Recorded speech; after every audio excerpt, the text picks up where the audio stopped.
I'm in Miami with Daryl now. Just married your bestie.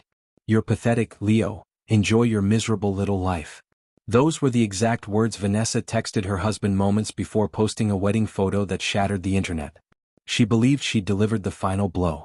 She didn't know the man she mocked had already mapped out a financial ambush so devastating it would erase the very life she was celebrating. What unfolded next wasn't revenge, it was an execution. Viewers, have you ever smiled at someone while quietly planning your escape? Tell me in the comment. Please subscribe, like, comment and watch till the ending to share this interesting to your family and friend. My name is Leonard Leo Jackson, and until a few days ago, I thought I understood the shape of my life. I'm 34, a financial analyst in Houston, Texas, the kind of job people imagine is boring until they realize how much power numbers can wield. My days were predictable, comfortably so. I'd wake before sunrise, sit on my apartment balcony with a mug of strong coffee, and listen to the slow hum of a city that never really sleeps. I liked order. I liked logic. My wife, Vanessa, used to tease me about that, calling me Mr. Spreadsheet. I thought she meant it affectionately. I was wrong. Vanessa lived for chaos, loud colors, louder parties, and the unending validation of strangers online. She was a social media influencer whose self-worth rose and fell according to the number of likes her latest bikini post received. I didn't mind her ambition. In fact, I admired it once. I believed relationships were about balance, her fire to my calm. And then there was Daryl, my best friend since college. We met in freshman year economics, two broke kids with big plans. He used to say I was the smart one, the one who always had a plan. Back then, I assumed he meant it as a compliment. It's strange how praise can sour in hindsight. I didn't know it then, but everything in my life, my marriage, my friendship, my carefully curated normal, was sitting on a fault line. All it needed was the right pressure.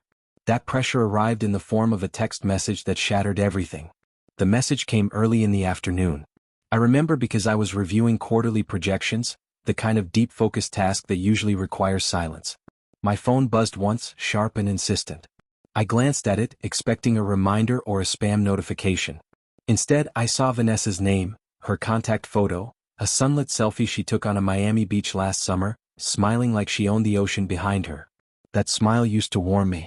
Now it feels like foreshadowing. I tapped the message open. 5 words stared back at me like a dare. Just married my bestie. Before my brain registered anything else, another line appeared. You're pathetic, by the way.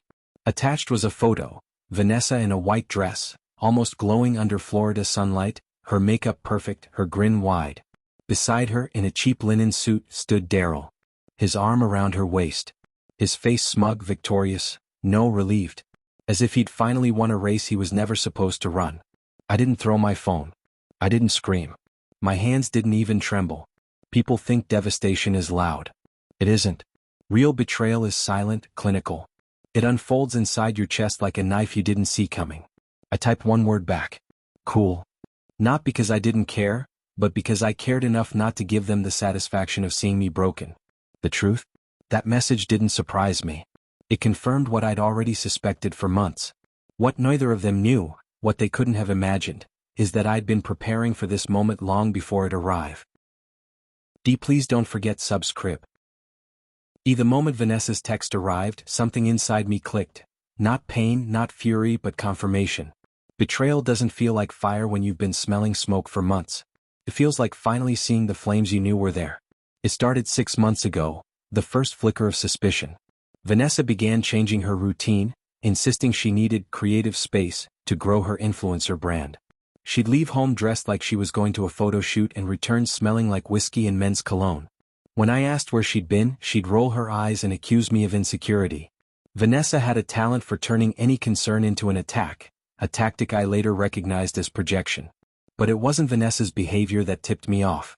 It was Daryl. He used to show up unannounced, claiming he missed hanging with the brothers, yet he rarely looked me in the eye anymore. He lingered around Vanessa, complimenting her outfits, laughing too loud at her jokes, behaving like someone who wanted something they swore they didn't desire. His jealousy was subtle at first, a paused stare at my car keys, a forced smile when I mentioned a promotion. I brushed it off because I believed, stupidly, that best friends don't covet each other's lives. One night, I walked into my own living room and found Vanessa and Daryl sitting too close, speaking in hushed tones that stopped the second they noticed me. They jumped apart like teenagers caught by a parent. They laughed it off. I pretended to believe them. But that night, as I lay awake, staring at the ceiling, I accepted a truth I wasn't ready to speak aloud. They hadn't just crossed a line. They were sprinting past it. And I refused to chase them. Once the silence between us hardened into certainty, I made a decision most people wouldn't understand. I didn't confront either of them. Confrontation gives cheaters the one thing they crave, drama they can twist into justification. I wasn't going to hand them that. Instead, I watched. I listened. I planned. Planning is my nature. Numbers don't lie, and neither do patterns. Vanessa may have seen me as boring, predictable, safe. But safety is a weapon in the right hands. While she was busy chasing followers and fantasies, I was studying realities, ours, hers, and Daryl's. The irony? Vanessa had always wanted to level up, to live like the influencers she obsessed over. The glamorous trips, the brand deals, the sponsorships. She hated that my job didn't put her on private jets. She once told me, half drunk at a holiday party, that she felt she'd married down. At the time I laughed it off. Now those words echoed like prophecy. Daryl, meanwhile, wasn't chasing love. He was chasing opportunity. He'd always positioned himself in my shadow, pretending admiration when what he truly felt was envy. In college, every time I succeeded, he sulked. When I bought my first car, he suddenly wanted one. When I moved to Houston for a job, he followed 2 months later. I never questioned it. Loyalty, I thought. Now I saw it clearly. Daryl didn't want to be my friend. He wanted to be me. So, instead of reacting, I prepared. I reviewed financial documents. I checked loan agreements. I verified signatures. I revisited things most people forget, like prenups they sign while dizzy with romance. Vanessa thought she was running toward freedom. She had no idea she was sprinting into a cage I built with Matt. Please don't forget to subscribe. The cage snapped shut the moment Vanessa married Daryl. She assumed her Miami stunt was the climax, that her triumphant betrayal was the end of our story. She had no idea it was the trigger that activated everything I had been quietly setting into place. It began with the prenup, the document she once mocked as old-school nonsense. Vanessa never read it, only skimmed it while sipping champagne, smiling at her reflection instead of the ink that would dictate her future. The prenup stated that in the event of adultery, especially documented adultery, she forfeited all marital claims, assets, property, financial support. The moment she posted that photo of her and Daryl in Miami, publicly declaring marriage while legally still married to me, she turned her dreams of wealth into dust. But that was only the first domino. Months earlier, Daryl had convinced me to co-sign a business loan for his entrepreneurial dream, something Vanessa encouraged because she believed whatever Daryl touched would become the lifestyle she felt I denied her. What neither of them knew was that the business wasn't Daryl's. It was mine. I controlled it, and legally so did he, now as her new husband. The loan's terms were ironclad, and the company was intentionally positioned to fail. The moment Vanessa attached herself to Daryl financially, and she did the second she married him, she inherited every cent of that debt. She didn't marry love. She married liability. I stared at the Miami wedding photo again, but this time I wasn't the broken husband. I was the architect. 3 days after her triumphant text, my phone lit up like a Christmas tree. 27 missed calls. 15 voicemails. 8 increasingly frantic messages. Vanessa's tone morphed with each one, from smug superiority to sheer panic. Leo, answer your phone. They froze our account. What did you do? You need to fix this. Our account.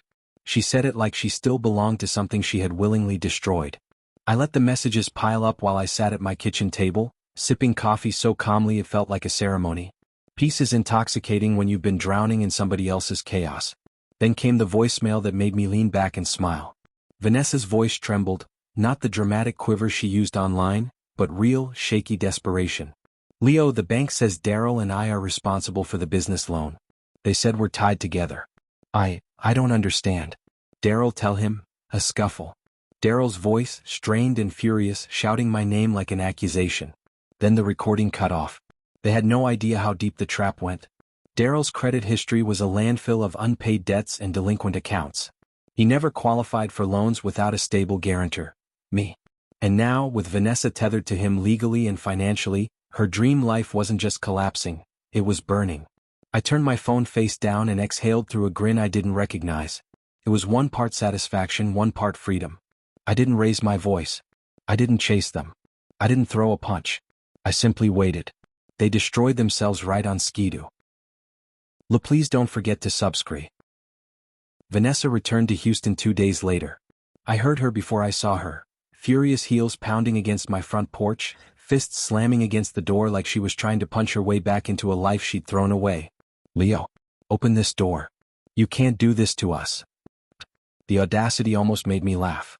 I opened the door slowly, just enough for her to see my face. She looked nothing like her curated online persona.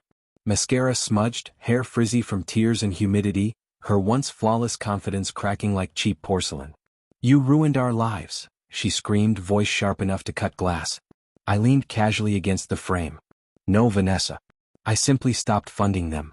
Her jaw quivered. She wasn't used to stillness, especially mine. Vanessa thrived on emotional reactions, loved when people got flustered, when drama erupted around her like fireworks. But now she was shouting at stone. I built this, she yelled, gesturing wildly toward the house behind me. That was the moment I'd been waiting for. This house, I said calmly, is owned by my company, not me. And now that you're not my wife, you're a trespasser. Her face contorted. Confusion first. Then fear. Then disbelief. I handed her the envelope that had been prepared weeks ago, eviction papers. Watching her hands tremble as she opened them was like watching someone read their own obituary. She staggered backward, whispering, "You can't do this." I didn't slam the door. I closed it gently, like a period at the end of a sentence already written. Behind it, I heard the sound of her fantasy collapsing, screams, then silence. For the first time in years, my house finally felt like mine. Daryl showed up the next evening. No pounding, no shouting, just a soft, hesitant knock. The kind of knock from someone who knows they've lost the right to be welcomed. I opened the door and found him standing there, shoulders slumped, eyes hollow. The man who once swaggered with borrowed confidence now looked like someone who'd been mugged by his own choices. "Leo," he whispered, swallowing hard, "can we talk?" I stepped aside, not out of kindness but curiosity. He walked in slowly, as if the house itself judged him with every step. The living room lights cast shadows across his face, making him look older, worn, stripped of pretense. He sat down without asking, elbows on his knees, hands clasped so tightly his knuckles turned white. For a long moment he didn't speak. Then, in a voice barely above a breath, he said, "I think she's leaving me." There was the shift. Vanessa hadn't married him for love. She married him because she believed he was an upgrade. Now that reality was strangling her, she was ready to shed him like a costume. Daryl looked up at me, eyes glassy with something I hadn't seen in years, honesty. She said I'm dead weight. That I ruined her life. That it's all my fault. Leo. I didn't know the loan was like that. I didn't know. I held up a hand, stopping him. That's the problem, Daryl. You never knew. You never read. You never thought. You just wanted what wasn't yours. His face crumpled. For a second he seemed like the college kid I once trusted. Talented, insecure, chasing shadows he mistook for destiny. Were we ever really friends? He asked, voice cracking. I didn't answer. Some questions deserve silence more than lies. Please don't forget to subscribe. News travels faster online than truth ever does, and Vanessa's downfall became a spectacle before she could even craft a sob story to spin her way out of it. One of her followers, once fiercely loyal, screenshotted her Miami wedding post and paired it with leaked clips of her begging the bank not to seize her accounts. Within hours it went viral. Influencer culture is a fickle god. It worships you one day and sacrifices you the next. Vanessa, who fed on validation like oxygen, was suddenly drowning in mockery. Brands she had flaunted severed ties, sponsorships evaporated, her management agency released a statement claiming they were unaware of her personal misconduct. She was no longer a rising star, she was a cautionary meme. That night, curiosity nudged me into opening her latest livestream.